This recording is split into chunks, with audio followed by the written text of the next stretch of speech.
What if I told you Goku Jr. became Goku without actually becoming Goku? And even the original Goku himself approved of this. What actually happened in the GT special that could very well make Goku Jr. be the reincarnation of Goku both conceptually and in verse story? Well, I'm about to show you the eerie moments that happened to Goku Jr. in the GT special, and reveal the secrets in this never before talked about Dragon Ball topic. In many religions, traditions and beliefs, reincarnation is often talked about in a variety of ways and has multiple meanings and stories. Where you've probably heard it about yourself in your day-to-day life. Someone may let you know that you used to be a famous painter in your previous life due to your natural talent to draw, or you may have been a Roman soldier due to having certain leadership qualities or characteristics, beliefs that you were someone else in a previous life, and that spirit has been reincarnated into another being with a separate physical and mental state, but the natural spirit essence is still within. So it's like they are them, but they're also not. But out of the many versions of Goku, none are less talked about nor more mysterious than Goku Jr., a descendant of Goku 100 years into the future. Goku Jr.'s most notable appearances were in the Dragon Ball GT special A Hero's Legacy, as well as the last episode of GT during the show's ending. One theory that is never officially stated, but one is comfortably supported through the source material of the GT special and the entire Dragon Ball GT series,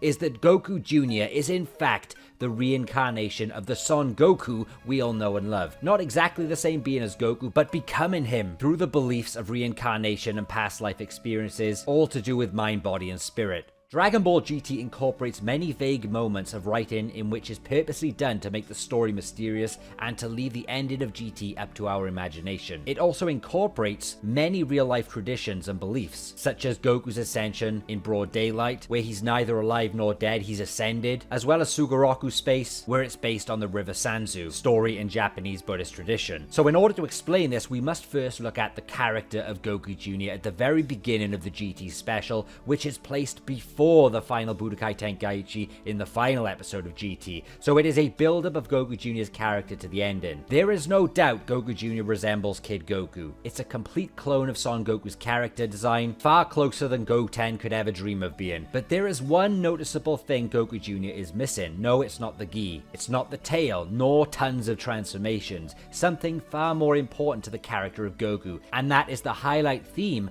of the entire Dragon Ball GT, the GT special, and you can argue the entire Dragon Ball series. What's missing from Goku Jr. is courage. First, let me explain why courage is crucial to Goku and Goku Jr. and why it is the connection of what we're explaining in this video. Courage is highlighted a lot, especially through the 4-star Dragon Ball, the most iconic Dragon Ball of them all, the one that has the largest connection to Son Goku physically, mentally, and spiritually. The 4-star Dragon Ball represents courage, which is illustrated further through Si Xinglong, the 4-star Shadow Dragon, otherwise known as Nova Shenron. Nova is very honorable, fair, and enjoys the spirit of battle, much like Son Goku, where their battle proved they shared many similarities in character, including being a courageous warrior, where both would sacrifice themselves to stop the evil Yi Xinglong. This enforces the connection of the 4-star ball to Goku, where Nova could have been influenced through being associated with Goku over the years. We know this effect can take place as Goku literally swallowed the 4-star ball in the final battle and cleansed the negative energy with his positive energy, resulting in Nova becoming pure, even for a Shadow Dragon. Furthermore, to support this, the GT Special's Japanese title is called Goku Side Story. Zi Xing Chio is a testament to courage, that being the 4-star Dragon Ball. The English title is called 4-star Dragon Ball is the proof of courage, and thus the special is literally about gaining courage. And why is that? Let's take a look at Goku Jr. The first time we see Goku Jr. 100 years after the Baby Saga, we only know him as the great-great-grandson of Pan. The best way to describe Goku Jr.'s personality is timid, peace-loving, who would rather play and avoid conflict than train or get into fights, but most of all, a hopeless crybaby. Imagine Gohan if he never trained with Piccolo in the Saiyan saga, or Gohan in the first few days under Piccolo's wing lacks courage and fighting spirit. Goku Jr. is essentially start of Z Gohan in Goku's body. Even Pan tries to train him and Goku Jr. lacks all confidence and skills in anything. He's portrayed as a loser, the complete opposite of a hero we all saw in Kid Goku. In school he's bullied, won't stand up for himself, even Pan is angry that he didn't fight back, causing her blood pressure to rise, faint, and get hospitalized. Goku Jr. goes through a moment of sadness and desperation, where this would be the first time he takes a step into the Grand Tour. I mean, a step into doing something brave. The love for Pan is that first step, where he remembers the story of the Dragon Ball that lays at Mount Pazu, and wants to use it to make Pan better, and knowing one would never be enough, he begins his journey alone during this difficult time in his life. Puck the bully catches up with him, gives him a hard time, and Goku Jr. showcases unusual anger to scare the bullies away in his desperation to save Pan. Goku Jr. travels on foot for hours, is also tricked by a truck driver that steals all his belongings. The naive nature immediately resembles Goku, but the problem with Goku Jr. is that he doesn't have any power or courage to back up that weakness. Puck returns and eventually joins Goku Jr. on his quest to heal Pan, because Puck admired Pan's strength after she beat him up along with the bully gang. Goku Jr.'s weakness and lack of courage leads to many devastating outcomes in that special that puts his and Puck's life at risk, and you could even argue Pan's, essentially showcasing the urgency that he needs it, the courage. Cowering away when the wolves attacked Puck was one of those moments, which led to a complete mirror of Gohan hiding up high and crying where his hidden power kicked in to protect himself, not knowing what happened. This is essentially the story of Kid Gohan becoming Goku. Goku's weakness and scared nature, putting himself in danger whilst crossing a bridge, would lead to the seemingly death of Puck. These are key moments of downfall that are essential to the development of Goku Jr. becoming like his ancestor Goku. Goku Jr. encounters the witch Mamba, and it's during this scenario where we get our first suspicious look at how Goku Jr.'s courage slowly started making his spirit the same as Goku's, this mysterious inner spirit. What happens is, he's getting choked out by Mamba and is about to die, but during the moment he is unconscious, his arm electrifies, his eye glows green, and he blasts Mamba into the wall. Goku wakes up without any knowledge of what happened at all. How does such an instance happen with a child that has no prior knowledge, instinct, or experience of battle or attacks like that? How does Goku Jr. access what appears to be triggering into Super Saiyan whilst unconscious? Who has ever done that in history? Gohan was a special case because his rage was the plot. It was all to do with rage. With Goku Jr., it's like an instinctual feeling. It could just be it was only teasing Super Saiyan, but given the circumstances and context of how it happened, it's extremely mysterious and further supports the final part of this video when Super Saiyan fully activates. The moment would lead you to believe, when looking into it deeper, that something else is at play here, something spiritual. Nevertheless, Goku Jr. pushes on and must face the rest of the threats alone, his final test.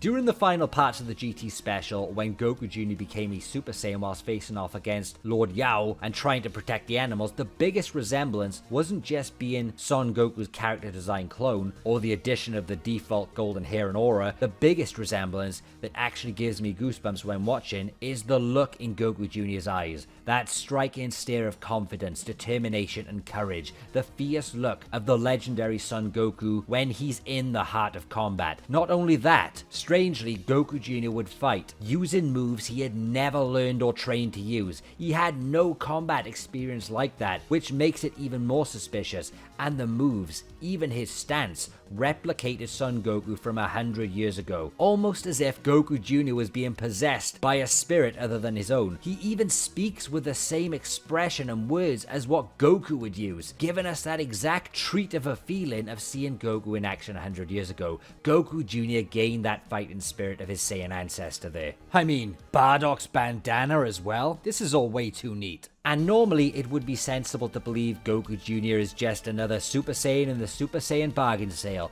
but what's completely different about Goku Jr. to any other Super Saiyan of the past is when he becomes a Super Saiyan after he acquired the missing piece to his spiritual puzzle, courage. Goku Jr. blanks out, and the moment Super Saiyan switches off and he exits battle mode, he wakes up not knowing what the hell happened. He has no memory of that fight. He wasn't even exhausted, and it looked like someone just took over his body in that fight. The way he fought, seemed very familiar, didn't it? He forgets how he fought, how he transformed. That is unheard of in all lore of Super Saiyan. Super Saiyans, once powered down, do not wake up and forget everything that happened. Forgetting what happened meant that Goku Jr. had blanks in his memory of those last few minutes that were replaced by something else or someone else. The theory of this entire video that's being suggested through the writing is that once Goku Jr. gained courage, the one thing that he was missing, it completed the spirit of his character and resulted in everything that Son Goku was. Reincarnation, or the past life experience. When you hear someone say you used to be this or that in your previous life because you replicated or mirrored the qualities, this is the same case where Goku Jr. became Goku whilst he's in combat, because there's no other place Son Goku would shine more than in the heat of battle or at the dinner table. It's not until where he finally meets Goku where everything makes perfect sense.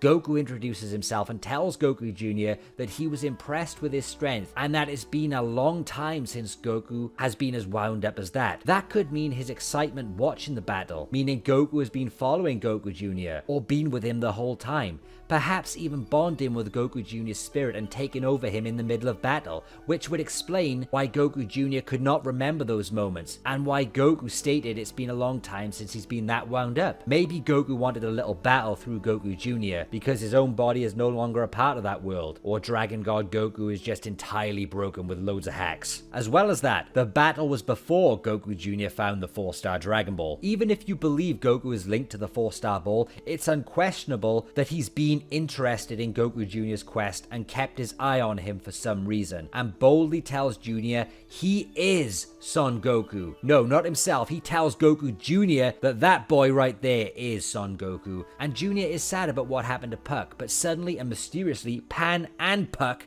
are both safe and in an aircraft together right above, where Jr. believes the Dragon Ball granted the wish, but Goku tells him it wasn't the Dragon Ball, it was his courage. Now, the circumstances of Pan's rapid recovery, where Puck, who fell to an apparent death, we know the courage of another can't just magically pull those two from death as quick as it did. Courage doesn't do that, but it was just the moral of the story. But Pan and Puck's sudden appearance together can be associated to Goku granting that wish due to his new position after leaving with Shenron. But even if that is true or not, he still wanted Jr. to believe it was due to courage, which would then prove to stay with him from that point onward. And Goku continues to refer to Jr. as Son Goku, proving through the writer's choice and through Goku's choice in verse that Jr. had the blessing of being the true successor and the one who will make the spirit of Goku live on. Not Gohan, not Oob, Goku Jr. And perhaps Son Goku was with Goku Jr. that whole time on his quest for the Dragon Ball, enough to spark the courage inside of him and make him believe in himself finally. After his journey and meeting Goku, he starts being brave and slowly starts acting like his great, I forgot how many, grandfather. When it comes to fighting, which is shown during the final Budokai Tenkaichi of GT, where when fighting Vegeta Jr., Goku Jr. had learned to harness courage for himself. In conclusion, you could also say the reincarnation of Buu to create Oob was a fast-track reincarnation, because even though Oob is obviously not Kid Buu, due to the differences in appearance, actions, and personality, they still are spiritually linked, and are technically the same essence as Buu was used to create Oob. So using that understanding, I'd like you to think of this video with a similar reincarnation principle in mind, just over the course of 100 years. Because when Jr. met Goku, it's clear they are not the exact same being, but an essence of Buu actually met and merged with Oob in GT, so it's not entirely impossible that an essence of the same character can exist in two separate characters, which almost cancels out the idea of this not working due to Goku Jr. meeting Goku. However, we cannot deny that this was done through the narrative and the concept of there being a successor to Goku, for Goku to live on. Goku Jr. would be the closest one to Son Goku and would eventually display the same charisma and attributes as Goku. But here's the interesting part. Why did Son Goku take an interest in Jr. out of all descendants? Why is 100 years later a significant moment in the Dragon Ball GT timeline? Of course, it's a convenience of the plot, but in the story, there isn't anything stated about what happened during those 100 years, or about Goku Jr.'s parents, or what happened to them. All we know is that Pan named Goku Jr. at birth and brought him up.